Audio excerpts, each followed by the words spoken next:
I want to start on the defensive side of the ball because, again, that is Will Muschamp's forte. That is supposedly his calling card. He is supposedly a defensive guru. And, again, I know you're a little bit more of an X's and O's guy than me, Alex, because you actually played. So I'll ask you, watching the game, what was your takeaway as far as, like, what was the defensive game plan? Can you help me understand what the game plan was? Because going in that game, one of my keys to the game was bring the heat. I thought South Carolina was going to be, or needed to be very aggressive, getting after TJ Finley, causing havoc, getting him under duress. Again, his first ever start. He's a true freshman.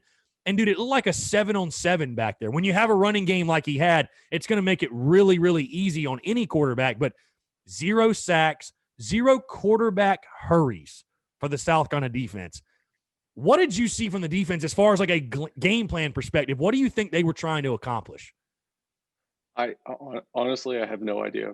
The whole time we were just sitting there talking about, well, the only thing we can do, it's a freshman making his first start, put him in uncomfortable situations. And our game plan seemed to be the opposite of that. We didn't have 1 sack, and they also didn't punt. Did not punt the whole game. Did not punt the entire game. I dare to speculate what the game plan was, but it didn't look like we had one. Yeah, I don't know. I don't know what it was. Again, it looked like 7-on-7 for TJ Finley, and it truly, like I said, it was baffling because I knew LSU was a good team coming in. Like, I knew they had talent over the field, and I knew even with Finley, I picked South Carolina to win. I saw a path to the win, but I knew in the back of my mind, hey, LSU's got talent. Like, it's still going to be a challenge. But again, year 5 of Will Muschamp, I talked about it'd be a bigger indictment on him if the defense was average or suspect or whatever. And I talked about this on the Monday podcast. I talked about it on the Daily Crow. You can't depend on what you saw in the Auburn game week after week. You can't depend on 3 interceptions. You can't depend on the other offense just being so inept. And I feel like now, again, Carolina going into the bye week, which we're going to talk about in a little bit, they're going to try to figure things out. But I feel like the book is written on how to attack this South Carolina defense. Stick to the run, be stingy in the run, and just throw away from J.C. Horn, and you're going to have success. That's what it feels like to me. It feels like the book is written on this defense at this point. Yeah, and I mean, it worked just like, when we talked about last week after the Auburn game, it was really, LSU's got great talent on the outside, and, what Auburn failed to do was to move Seth Williams around, and so he was always that matchup with J.C. Horn, and what LSU was able to do was move Jefferson around and get him in the slot and hit some quick hitters with him and give him a chance to be explosive. And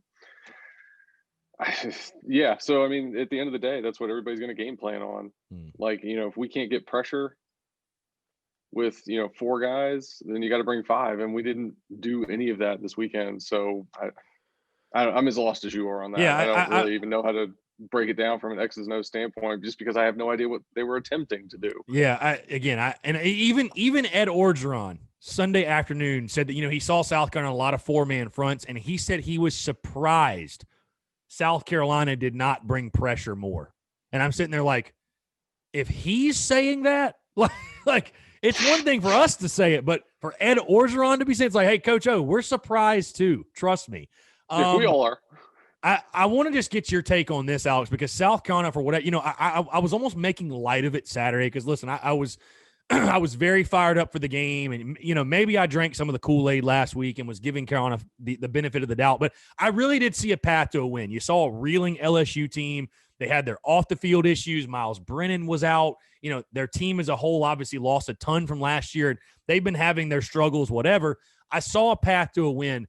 But it was funny. I was making light of this Saturday on social media because I saw so many Carolina fans leading up to this game, especially late in the week, Friday, and then day of Saturday, saying, I'm just scared we're going to make this guy look like Cam Newton 2.0. We're terrible against first-time quarterbacks. We're going to make this freshman look like a Heisman contender. And I actually made light of it Saturday, which maybe I pissed off the football god, so maybe it's on me.